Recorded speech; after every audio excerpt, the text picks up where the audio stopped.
Welcome to the Warren Cycling Podcast. My name is Dean Warren. I'm in Mainz, Germany today. And I'm Randy Warren, and I'm in Asheville, North Carolina. This is the Warren Cycling Podcast, episode 305. It is the, I keep forgetting what date it is, the 12th of October. There we go. October 12th, yeah. 12th of October, 2022. And just before we were talking about what we're going to talk about, we were taking a look at the World Championships of Track World Championships going on live, like right now. So we were watching the women's scratch race, and it was pretty exciting. I backed up to see the women's team sprint with the USA. I don't even know if they qualified. I guess the top 11 teams were qualifying. But anyway, I was looking at that some. There's cyclocross that we mentioned before that we're going to talk about because the World Cup started in the United States in Waterloo. And then Lambardia, we were last podcast, we were like so excited about everything going on the weekend. But for the most part, it was pretty much anticlimactic. Yeah, we pretty much like picked what was going to happen, except for the Gravel World Championships was a surprise. So where do you want to start? I mean, do you want to wrap up the road? I mean, there was a race today, but I think there's maybe one more race. Tour Lagawe is going on. Yeah, right Tour Lagawe is going on. There's going to be a Japan race, but this is the last like UCI race, the Tour Lagawe. But the Giro de Veneto? UAE is just getting more points, right? They don't need more points. Well, Matteo Trentin's hitting his form right at the very end of the year, so maybe too late, but not too late because he's getting some wins. So he hasn't won a lot recently, so the fact he's getting some wins, that's a good thing. Right. So that's it's a good time to be in Italy racing because of Lambardia and all the other races leading up to it. But Matteo Trentin for UAE Emirates, just UAE's been winning a lot last week and a half, right? They seem to all year. Yeah. Actually, all year. They've got a really strong team now. Because Trentin won that race, and you'd think it would be a big mass sprint probably, but it wasn't. It was like there was a circuit at the end with a pretty steep little hill. And if you look back, in fourth place was Miguel Angel Lopez. Right, who's been busy, hasn't he? Because he did the Lambardia, and then he went and he did the Gravel World Championships. Yeah, well, you see Pauline Prevost? She did. Yeah, she's special. Yeah. She won the Gravel, and then she won then she also won a World Cup mountain bike race, I think, the next day too, or something. So, or was it a World Cup race? She won a mountain bike endurance race the next day. So she's. Yeah, and then it was was it DeMarchi? Who was it though? Somebody also too. So DeMarchi was racing again. There's a couple riders, yeah. Yeah, a couple people did Lambardia and then did World Championship Gravel, which they weren't too far away. No. So, you could easily do it. Yeah, it'd probably a couple hour drive. It'd be it. Yeah. So no. Yeah, no, but Trentin. I mean, he must have form though again because maybe he was off in a break, but maybe not because he actually won by a second, so I'm guessing it was a group of 4 coming into the sprint, and was able to get a little bit of a gap. Maybe 5. DeMarchi was just on fifth, just a couple more seconds, and then Diego Ulisi, another A member, it's sixth place, so in a bigger group there. It must have been. I'm guessing that they're probably trying to get rid of Trentin towards the end if he was with them in that small group because they knew he beat him in the sprint and they couldn't get rid of him. But Diego would have won too, so he was in a probably good position. Trentin. Yeah, exactly. He could sit down and say, "I got my sprinter behind me." So. Yeah. Oh, who knows? Yeah. Well, you're right though. I mean, they're both Italians too, so they're getting, Italian victories in Italy, and it's the place to be right now if you're a road racer. Yeah, there's a lot of Italians on the results sheet too, so I guess it's a good thing to be close to home. They said like Lagawe, you were saying, had a lot of World Tour teams. Yeah, well, there was anticipation that perhaps they could earn some valuable World Tour points at the end of the season to be in the top 18 to secure their World Tour license for next year, but kind of anticlimactic. It didn't work out that way because the teams that are really in the need of points they're too far to get it is the Lotto Soudal and Israel Premier Tech. So I read that Israel Premier Tech was absolutely going to be relegated, and Lotto Soudal, it would take a miracle. So apparently, if they would have, swept every race at the end of the year, and whoever the next team is, I don't even think they ended up going though. Lotto is there. They got fifth place. Reinhardt, John Ziva, and Riesberg. So fifth place. Which they said he got no UCI points for that. You only get UCI points apparently for the top three. Top three, yeah. Yeah, no, I think Israel Premier Tech's not there. Oh, yeah. But that, if they threw the towel, yeah. It's probably a lot of money to go to Langkawi, Malaysia. Yeah, although I know a lot of the lower tier races in that area, if you get there, then everything's covered. So I don't know if that works out for the movie stars there, because Matteo Jorgensen is there. Yeah. Two Americans there. Sean Bennett is also there for the China Glory Continental Cycling Team. Yeah.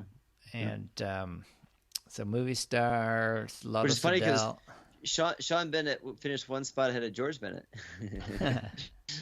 So they're 59 and 60th today. So Astana, Kazakhstan team's there, and their stagiaire rider, Gleb Srista, he's got a white flag. Does that mean like he's Russian? Russian. Yeah. He could be Russia.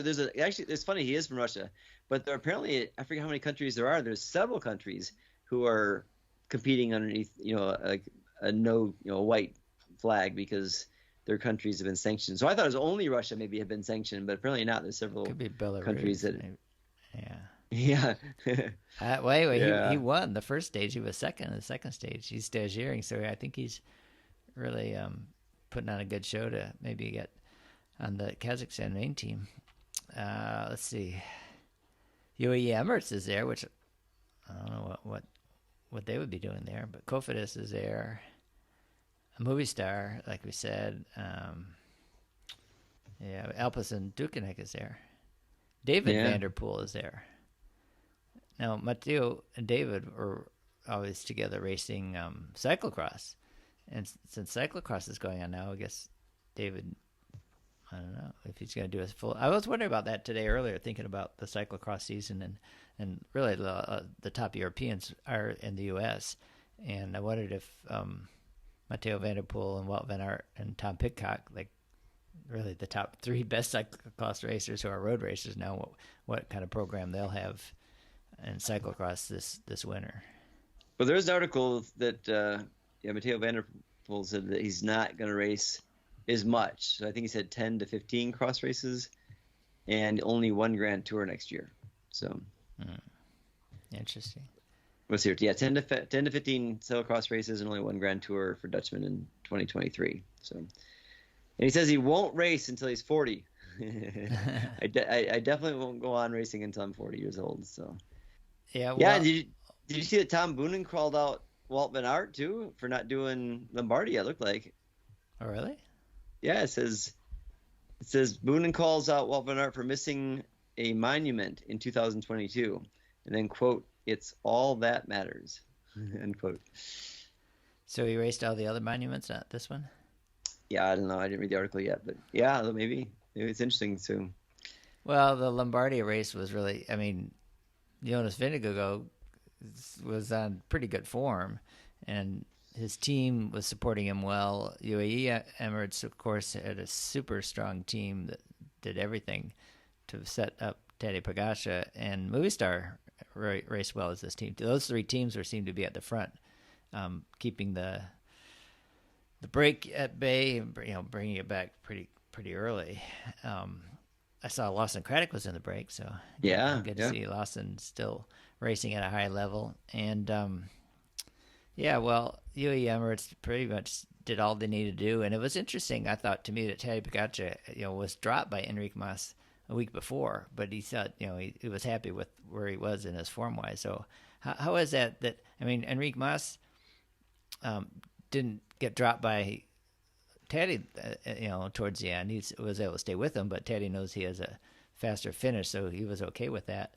And then the question, I guess, was about Movistar.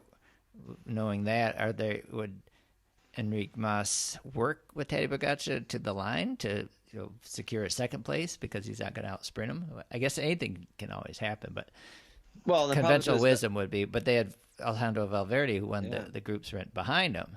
And so I think there was a little disagreement even in the announcers talking about what the strategy should be. And even, I don't know if Chris Horner and his butterfly effect was saying, Tour Mas should work, or, unless, movie star, they seem to be sometimes happy with getting a second place.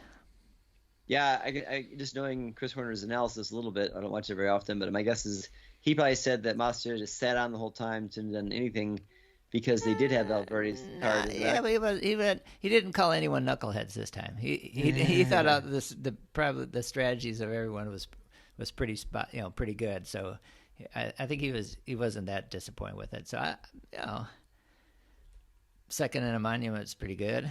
I mean, I don't know if Valverde would have been able. He's not that as fast as he used to be. I don't know if anyone would have out-sprinted Tadej Pogacar at the end of that race.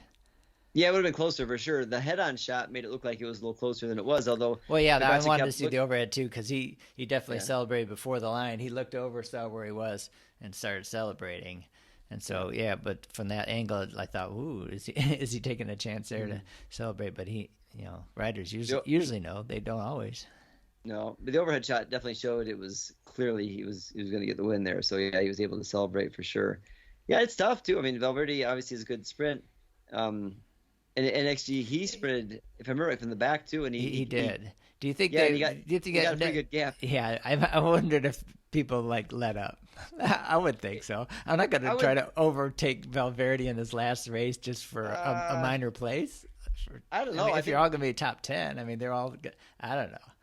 I think they would have sprinted it out. It seemed like he got fourth place too easy, but sixth place. It was sixth place. I'm sorry, sixth place again. Yeah, there was Sergio Higuita and Landa was third.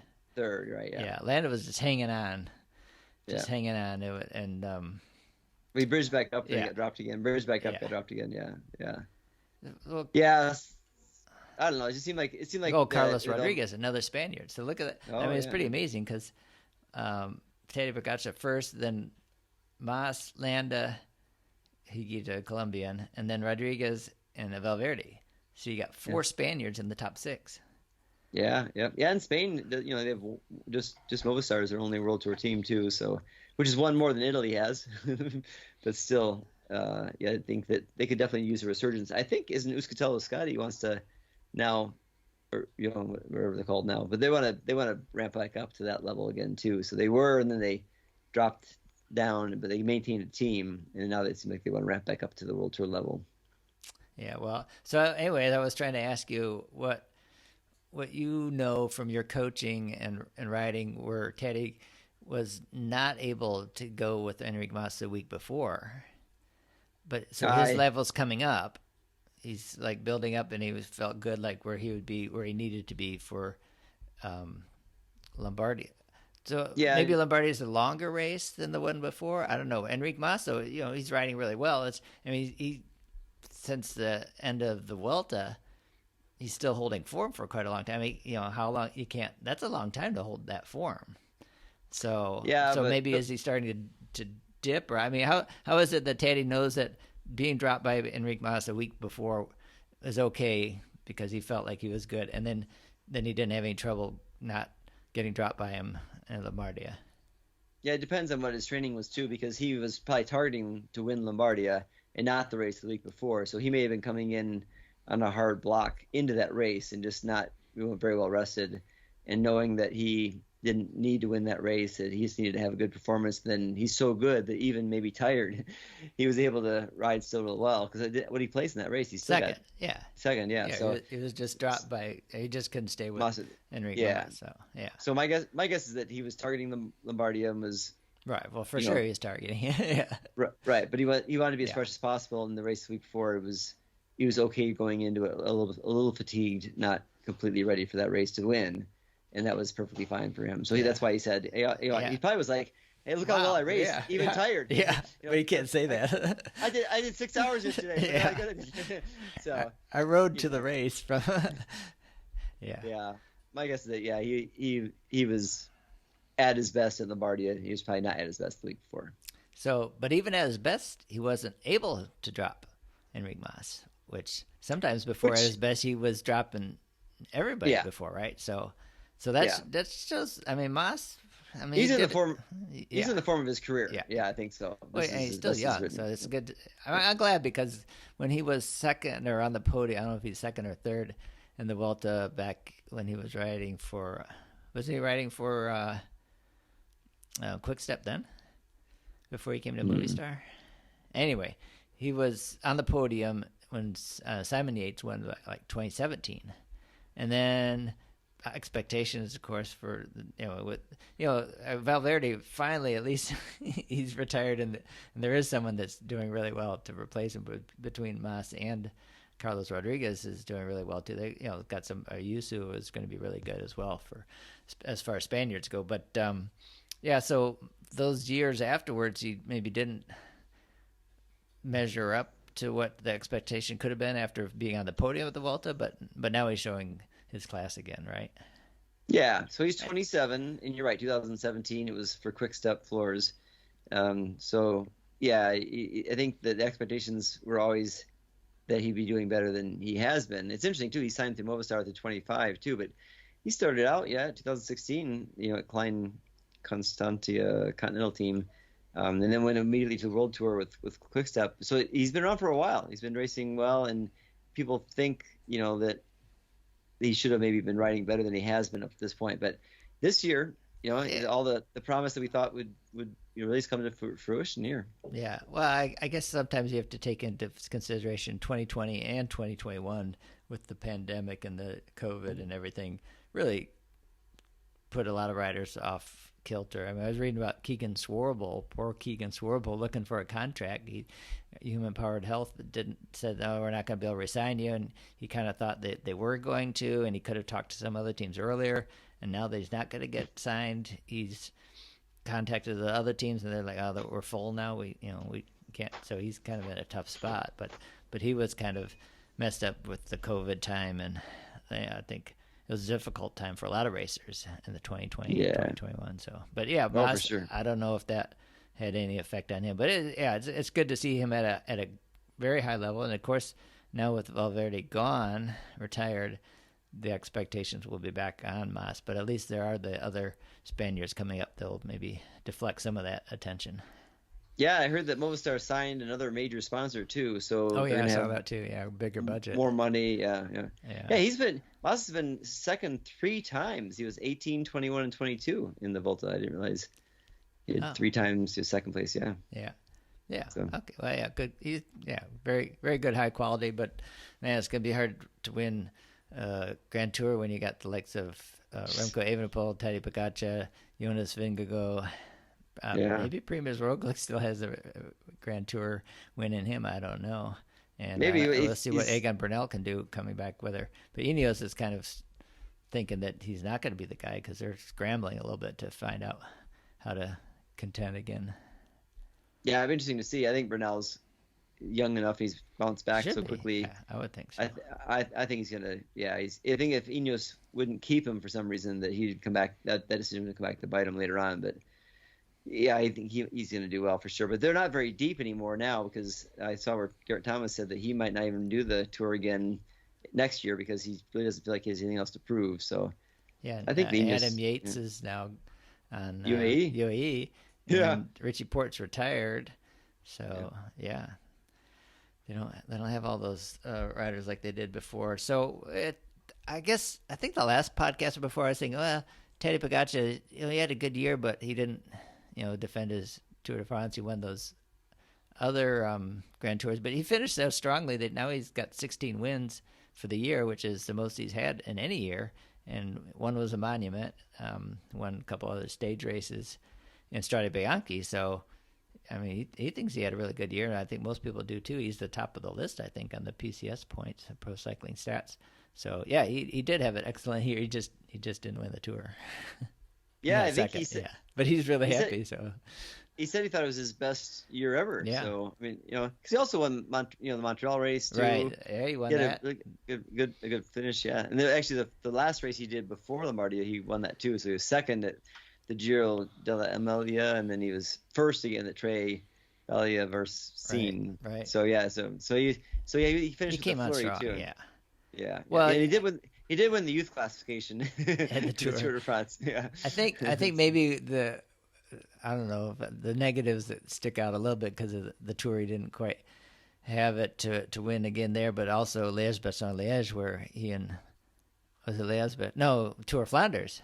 I mean, he raced strongly like the whole year though, because he starts out early with the UAE winning the overall, wins Tirreno-Adriatico overall. Yeah. So I mean, it's great to see a racer like that to win throughout the whole year. But the Tour of Flanders with he and Vanderpool, he didn't play that so well. So and just off the podium for that one too. So that's tough. Yeah. Stuff. So but no, he did have a great year, and he's got. I still like that he has fun and has a good attitude about it. So we'll see. And he won Strada Bianchi too. Yeah, so, okay, he had a really good year. I mean, Evenepoel had an awesome year too. I mean, especially being he won a monument, Liège-Bastogne-Liège, won a Grand Tour, Vuelta, and he's a world champion. So can't get much better than that. Yeah. So, well, let's. I don't know. Anything else you want to talk about the road? Matteo Jorgensen is in Malaysia. I guess he's just going to stay in Asia because he's going to be in that Japan Cup race. It's kind of like the race where they bring the Tour de France winners and it's kind of like that. But and they race in their jerseys, I think, too, right? So but Matteo Jorgensen gets to be there, so that's kind of fun for him, I guess. It would be cool. It seems like there was another American there too, like Sepp Kuss. I think Sepp Kuss is going to be there too. Oh. Yeah. Sepp. So. Well, I try to get the big name stars. So Sepp Kuss is definitely one of the. He's probably the top domestique. Climbing domestique. So it's and maybe it's good for them. Maybe they make it more like good food and good hotels and that kind of stuff too. Right. Yeah. Well, Japan's just recently is opening up to tourism, so they've kept it shut pretty good for a while. On the women's side, though, we should mention Tour, Romandy too. Yeah, Ashley. Yeah, because, and Miek van Vleuten didn't win, so that's big news, right? And Ashley Moolman, the South African for Team SD Works, winning. She's always been strong, winning a lot, but I think it was her first race that she's won. Her first World Tour race, I think. First World Tour race, yeah. So she's been always. I was kind of surprised that she hadn't won a World Tour race. I think she's 37. Oh, she says 36. 36, yeah. So she's not young. She's, like you said, she's been consistently good for a long time, For a long time, but never quite. I mean, she's been a pro since 2010, so it's quite a long time. Yeah. Well, a couple other notables, I guess. Paris Tours, Arnaud Demar. I think he won back to back, right? He won again. Yeah, he's had a good year. Yes, and I thought Gilbert, that was his last race too. And I thought they'd make a bigger deal out of it, but he didn't. He didn't do anything in the race. So. Yeah, Tim Miller beat Mark Cavendish in the Memorial Race on Steenbergen Classic, so. Yeah, and Groenewegen was third in that race, too. So that was a sprinter's race, they said, for sure. And Cavendish let it out. I guess he jumped because there was a corner at 200 meters to go, and so he jumped before the corner. And Miller just came, flying by him, I guess. Still don't know where he's going to be next year, do we? No, and Miller's moving teams, though, too. Right. To who? Quickstep? I think, Quickstep, Yeah, so... So, there was two more things I wanted to mention. One is Brandon McNulty. He extended through now 2024, so 2 more years with the UAE. Yeah, get that? Is that somebody we need to interview? No? Did Lily Williams just send her a message for I did send her a message. 4th place in the scratch race at the World Championship. That's pretty amazing. I mean... Yeah, so she's a world champion on the track in the team pursuit, and she's not a track specialist, although she's done a ton of team pursuiting on the track, but she's was listed as one of the favorites for the individual pursuit, and then she rode super strong because so as a track racer, it seemed like she didn't race. She raced a little bit inexperienced wise because she found herself at the front with what we say 4 or 5 laps to go, and to stay up there is almost impossible. So she did a good job. But not to stay up there could be real trouble, too, at that point, right? I mean, you could get pushed back a lot. and then you're out of it, right? At 4 laps to go, if you get pushed too far back, so you got to kind of hang close as you can and hope for the best, right? She managed it great, So it's unfortunate she didn't quite make the podium, but still, she managed that great, and she just showed how strong she is to be able to hold on to that spot and still get 4th place at the end. So the Italian woman just was super impressive, taking the win, and then Netherlands, Great Britain, and then Lily. So she was. That's a great finish for her. It's day 1 of the track world championships in Paris on the velodrome that will be raced at in the Olympics. So it's a chance for riders to kind of think ahead for 2024 and see how the velodrome there is in Paris.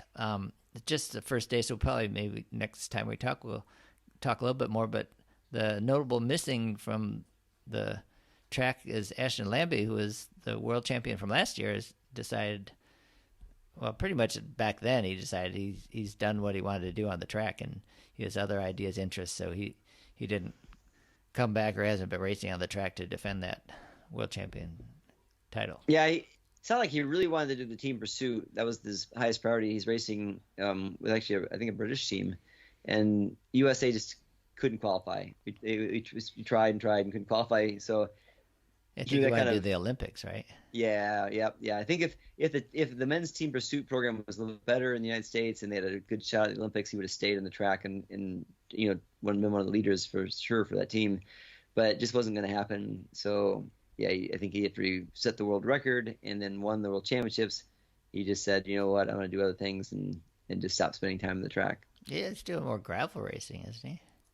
Yeah, gravel, some mountain bike stuff. Primarily. Yeah. So. Yeah, not really road racings, but yeah. No. Yeah, okay, well, gravel racing, that's a little segue, I guess we could do to the World Championship. First UCI World Championships. I didn't watch much, just some highlights, but wow, the scenery. I mean, I know, I think we mentioned that it's not there's a lot of pavement, and it's not real gravelly, but the shots that I saw were pretty cool. They went through some pretty nice areas. Did you see? Yeah. I watched quite a bit of it actually. So, it was interesting because at the beginning, they had all kinds of controversy because they didn't give any points at first to people who did the gravel world world championship qualifying races, and they didn't reward anybody who did that with any points. So to line up in the grid system, it was people that had points in the road, cross, and mountain bike UCI races. They got all the points. And then nobody who did the series that UCI put on got any points at first. And so people were like, that doesn't make any sense. And the UCI then had some kind of compromise. And so it seemed like the people who had done well on gravel actually got to start in the second row. So still at the first row. But 9 out of the top 10 finishers were road pros, so it was still favored them. Raced more like a road race, wasn't it? From the beginning. From the beginning, it was very hot, and it went into it narrowed down into a really small section, not too far. So if you weren't, very close up to the beginning, you were in trouble. And I think there was a group of 40 or 50, I think, that formed eventually, and then guys jumped off the front, and then the 2 winners jumped off the front, like with 100 and some K to go, and they established a huge lead. And Oss, Daniel Oss, yeah. And once off too, Vermeesch had his Belgian, so he had Belgian teammates. Greg Van Nemert, who finished 4th, was in that group, and then his trade team teammate, Matteo Van der Poel on Alpecin Ducanex, was also there too. And then there was several Italians, and he podiumed. He got third too. So yeah. And then several Italians were blocking too for Oss. So they shut it down, and that was game over with 140K to go or something like that. So it was a little anticlimactic that way. And then Vermeesch just the younger of the two, obviously, and he has more off-road experience because he was a pretty serious cross racer for a while. Very good cross racer. Yeah. So he punched it, I guess, on a section where it went a little loose. It just wasn't much elevation change. I think for them it was 800 meters, and then it was a lot of farm trails and nothing rocky or very technical off-road wise. It was definitely a significant portion that was on dirt or grass, but it wasn't really the typical North American gravel race. No. And the American women, unfortunately, we thought we had a pretty strong team, didn't figure really into the top placings. No, I forget we had someone in the top 8 or something for quite a while, and then she dropped Lauren back. Stevens, I think. Lauren Stevens, yeah, I think so.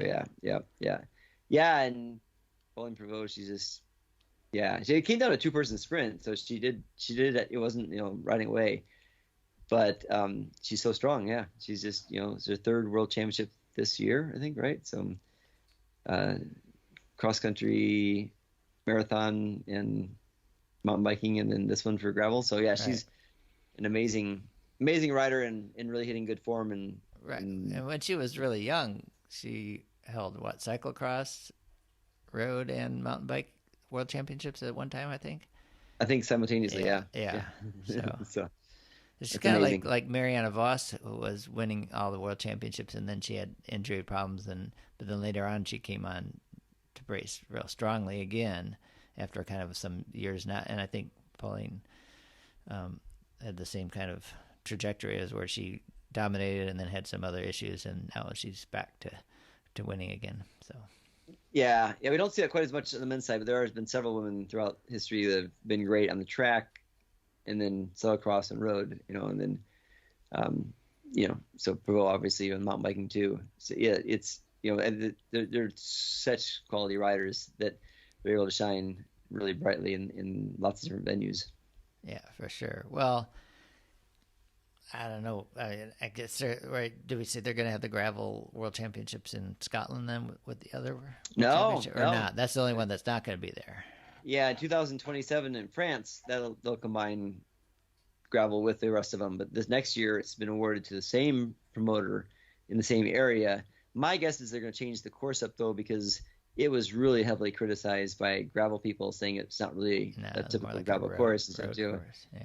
Yeah. And we thought Peter Saga might do better, and he didn't do so much. So we keep on thinking he's going to come through with. I mean, that World Championships that he had a pretty strong, his top 10 was right. Yeah. Thinking that he's doing well, but I don't know. I'm not going to put anything on Peter. Talk about Peter Sagan until he wins something again. But he was in the mix again. He was like 16th or something like that, But so he just didn't have enough. He's done that right now. He's such a classy rider that he's able to be there in almost everything, but he just isn't nothing over the top yet. So it'll, like you said, I think he could continue to race for the next 5-6 years at this level and still make a lot of money and put in occasionally get a win here and there. But to win the big races like the World Championship and stuff too, he's got to ramp it up just a little bit more than he is right now. Or if he's ever thinks about that decision to race the mountain bike Olympics instead of the road race again. I mean, back then, in Rio, where he didn't think it was going to be a course for him, and then Van Avermaet won, and he's got that time's gone beyond. I don't think he'll think about doing any big competitive mountain bike race, but maybe he'll do more gravel races coming up later on. Who knows? He seemed to enjoy it. I mean, he spent time out in Utah, and he was doing stuff. I think he did. No, didn't he do a gravel race out? I was thinking he did Steamboat or one of the. Yeah, I would say Unbound, but he did the shorter. Oh, he did it. That's right. He did it Unbound, like the 100 instead of the 200. The 100. Yeah, exactly. Yeah. And he didn't. He raced. So I think Daniel Oss was with him for that, and they did it together. And I guess my understanding is that they raced really hard for a part of it, where they just were passing a gazillion people and just flying, and then the rest of it they were just kind of taking it easy and having fun riding with people. Yeah, I think that was a big beef of having UCI doing a world championship for cyclocross, because it takes away a lot of not cyclocross, gravel. It takes away what gravel is, right? Yeah, it's a different vibe for sure, and it's definitely got an alternative, orientation to it still.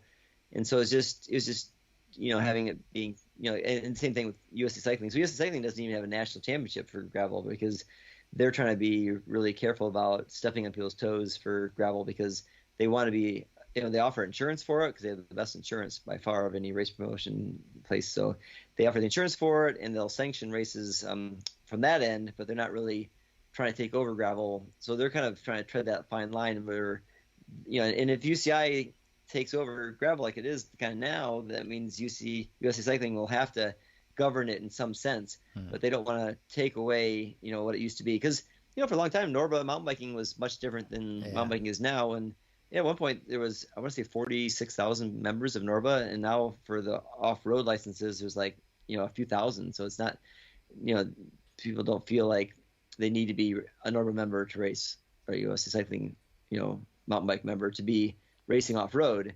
And so, in any gravel race, you probably have, a handful. I'd say like 20% maybe of the people doing that event are USC Cycling members. Oh, yeah. Because you don't need to be to do a gravel race, So, and if they are USC Cycling members, not to do the gravel race, it's to do road or cross or maybe mountain bike, or track or something like else too. So, yeah, it's a delicate balance. I think everybody wants more people to ride their bikes, and a lot of times gravel is a good entry point for people to ride their bikes. Because people feel safer being on the roads that aren't so heavily trafficked. And although I always, because I never rode a gravel bike, I guess when I would ride my road bike on some gravel roads, we had great gravel roads in Colorado, especially descending.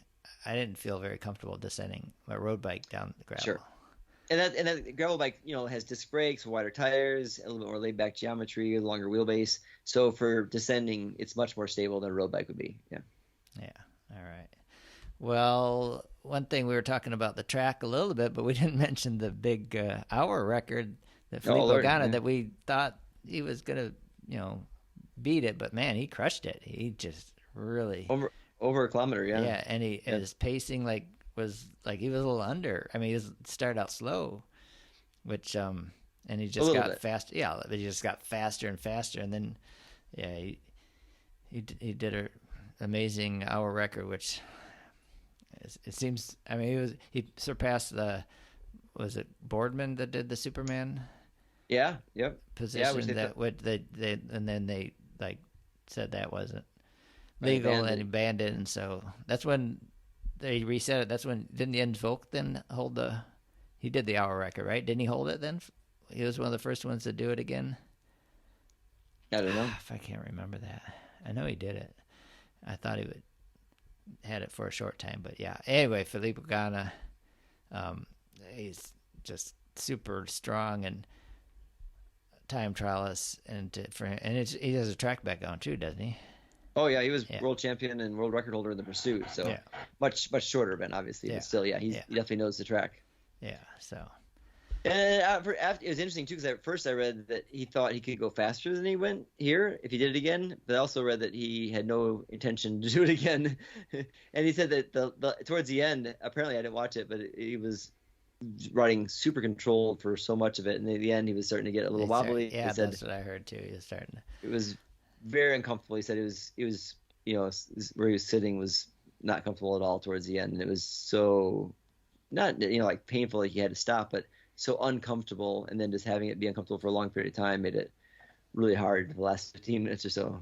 Yeah, well, I think back to the Taylor, my son, set the hour record on the velodrome in San Diego, and just to see it in person, someone to go that hard for a whole hour is, I don't think I would ever want to try it. Yeah. No, I helped someone at the Rock Hill Velodrome. He set the hour record too. So, I'm sure I think I could do well in that kind of thing. You did an Everesting. I think if you did Everesting, you could do an hour on the track.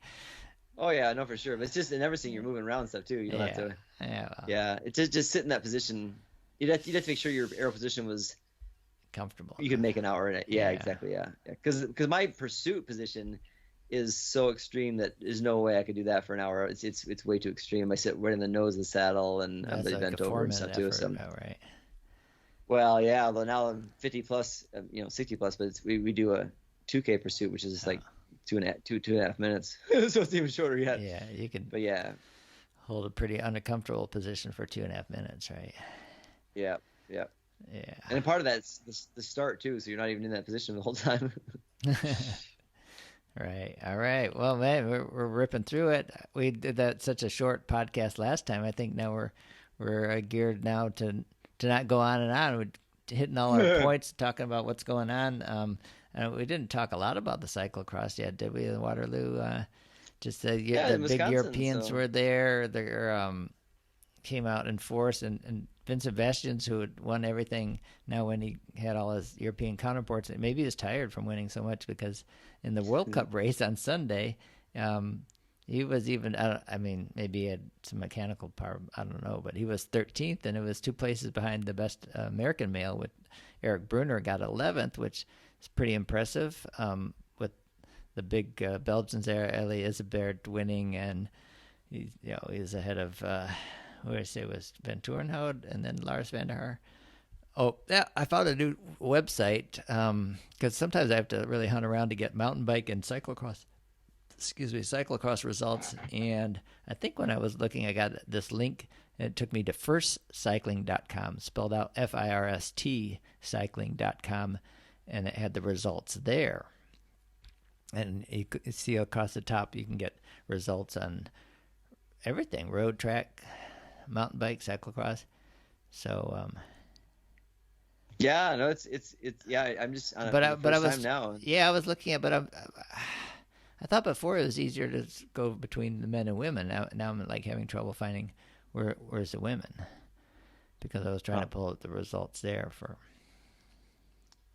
Yeah, and this is the race that you're going to get more than the average American there too. So Eric Brenner was, excuse me, our first American in 11th, and then Curtis White, who was 15th. But I heard Curtis is not going to go to Europe until after Nationals, so he's going to go do a block in Europe after U.S. Nationals in December. Now they keep moving it back and forth between January and December, but now Nationals for America is in December, and then he's going to go afterwards. But you also get these guys too who will not spend so much time there. So after that was Jack Spranger, Lance Haydat, Caleb Schwartz, Scott Funston, Andrew Dillman. Yeah, big block of American riders there, 25th through 29th. I was a little surprised that Andrew, our friend Andrew, didn't do it too. Oh, Genia. Genia, yeah. So I thought because he was up in that area. So I'm not sure what races he did, but I saw that he was definitely up there, and so I'm not sure why he didn't. Yeah, it was Lawrence Sweck who was second, not Van Torenhout. Oh yeah. Elie Isabert, Lawrence Sweck, Lars van der Haar, Michael Van Torenhout, Thibaut Nice. Now the Belgians are still dominating on the men's side, but it's the Dutch that dominate on the women's side. I think the top 6 were all Dutch. But like I said, I didn't see where the women results are on this first cycling. I thought that I had the link for that before. And interesting. Yeah, it's hard to find cyclocross results. Just like I go to cxmagazine.com to get cyclocross news. They have a lot of stuff there, but just to get the straight results. It's at the top of the cyclocross page in the right-hand side. So there's a men and women tab. Okay, yeah, I thought you could go back between the. But I've got your video on blocking some stuff here. So Waterloo won. So Fem Van Nempel, who really came on strong at the end of last year, she won. She was a sprint with Carmen Alvarado, who's right. She's crushing it in a lot of ways too. She's actually rides gravel and crushes gravel too. Then Lucinda Brand after that, and then Denise Betsema. And then Anna Marie. Wurst, who was winning. Wurst was winning a lot of the races before, because she was doing all the North American races before the World Cup weekend. And then where's Clara Hunziger, 7th place. Seventh place. Yeah. And she won the race on Saturday. Before. Was it Saturday? Yep, the day before. Yep. And then Maddie Monroe, she was 9th. She's in there too. And then Rylan Noose and Austin Killips were in there too. Caitlin Bernstein. Lauren Zorner. So a lot of the people at the same time. You get a lot of people that don't normally get to race that level of race with their U.S. since it's in the U.S. get to do a chance. So Maria Larkin, she was racing for Ireland still. She was there too. She races in the Chicago area, but races for Ireland, and so she gets to go to the World Championships. And she's a multiple national champion for Ireland too. So she's there as well. Excellent. Well, they got one more weekend in the U.S. You got Fayetteville, so it's going to be pretty much the same course as the World Championship course? I don't know. I haven't seen it. It is a number of its features are permanent, so that for sure we'll use some of those features. And then there's parts of the course that they can adjust. So it may not be exactly like it, but it'll probably go over some of the flyovers and there's that huge stair step thing, and then the big drop I can't imagine them not including that because that's a huge feature of the course. Yeah, but then there's parts of the woods though that aren't permanent features that they could easily change around to make it, longer, shorter, a little bit less climbing, maybe a little more. I don't know about more climbing. It was quite a bit of climbing at the World Championships, but it's a great venue. It's a really good venue. It's purpose built for cross racing, and it's definitely not along the river, so no chance of flooding. It's a great place to have races. All right. Well, if you're anywhere in the Fayetteville or Arkansas area, it's last chance to see in the U.S. is the top cyclocross racers in the world racing. Because I don't know, how long ago was Louisville World Championship? You remember what year that was? About 2013. 2013. Yeah. 13. Yeah. Yeah, 13 to 22. So maybe every 9 years we'll get one. Maybe by 2031 we'll have the cyclocross World Championship. So they're going to be in Scotland too, then? Yes. No. That was not. They're not in Scotland. No, not. So no gravel, cross. No gravel, no cross. Yeah. But everything else is there. Okay. Yeah. We're going to start flying. Yeah, I think Scotland's not going to have, or in France, 2 and 27 still not going to have cross, but it'll have gravel, everything but cross. Okay. Delta's going to start flying to Edinburgh next summer out of Atlanta, so I don't know. It's more in the Glasgow area, but it's not that far from Edinburgh, so maybe I can get there. Scotland's a pretty small place. Yeah, it's not. So they're talking about they're talking about succeeding again from Great Britain too. So it may become its own country, but it's so small that there's a movie called Last Bus, I think, that I saw on the flight I took recently coming back from Italy, and it was about a guy who was very elderly, and he's taking local buses from the northeastern part of the UK and Scotland to the very southwestern part of England, and he was taking local buses the whole distance. I forget it was 850 miles, something like that too. So no matter where you flew, if you flew into Scotland, you're not going to be that far away from where the races will be next year. Yeah. Well, we used to have flights right into Glasgow out of New York, but I don't know if we have those anymore. So anyway, thinking ahead, I was thinking about the 27th of October is the announcement of the Tour de France route for next year, and that's right at the Palais Congress place where our layover hotel is. And I was thinking, maybe I should try to drop my Frankfurt trip and go to Paris and be right there, because a lot of the big I was reading the article about saying how it's kind of like a who's who and like an Oscars or whatever, like a red carpet like that, like and then after the announcement, the media are going to ask the riders what do they think about the route, and so usually and it's not just big riders there, and the women, not just current riders too, old past riders too. So it's a big deal. Yeah. All right. Well, and the women's one, right? Are they announce the women's course at the same time? I think so, and I think they're not going to be starting in Paris. In Paris, they're not going to start. They're going to start in the Massif Central area, maybe, and so they're starting in Bilbao, and they're spending 2.5 days in Spain before they go into France for the men. That's all they know. So, and they'll finish in Paris. So, all right. Well, let's hit birthdays. I know you've got you're almost at the end of the time frame. So I already pulled up the birthday list, and Norwegian. We never have a Norwegian at the top. 72 years old. Yeah. Yeah. Knutson. Knutson. Yeah. 6-time stage winner at the Giro d'Italia. That's pretty impressive. He was this. Yeah. Time trial was his big. Forte, it shows here, but he also won the overall at Tirreno Adriatico in '79. 6 stages at the Tour of Romandy. Wow, Knudsen. I didn't know Knudsen, but rode for Bianchi. No, huge racer though. Yeah. A hugely successful career. Yeah. But the second lots of active racers at the top. Damiano Caruso, right? Still active, Bahrain victorious, signed through 2024, so a couple more years. He's 35. He was second overall, not this year, but last year at the Giro d'Italia. So very impressive there. Baden Cook's number 3. I think Baden Cook was a green jersey winner, right? So points jersey in 2003. Yeah. Australian. So he's 44 years old. Yeah. And he was on Orca Green Edge when they first formed the team. I think that was his team. So. Yeah, Michael Woodstern, 36. So he's signed next year with the Israel Premier Tech, so I guess he'll stay with them, right? Huh. Yeah. I don't know. That's weird because he's right. He was one of the leaders this year in the team that wasn't very successful. Yeah. So, yeah, I think the money's still going to stay there. So I know some people have left already. So my guess is if it's not showing on someone else, he's probably going to stay. Yeah. Pierre Latour, he's 29. Yeah. Nate Van Hooydonk, he's rode well for Jumbo-Visma. Yeah, Luciano Armani, he's 82 years old today. He's sitting on the list there too. He's 2-time stage winner of the Giro d'Italia and stage winner of the Tour de France too, and Torino too. And then he started a company of nice handbags and luggage. Clothes? No. I don't know. He raced for the SCIC team from 69 to 72. So maybe it's his family. Maybe it's his family. So he's definitely Italian. All right.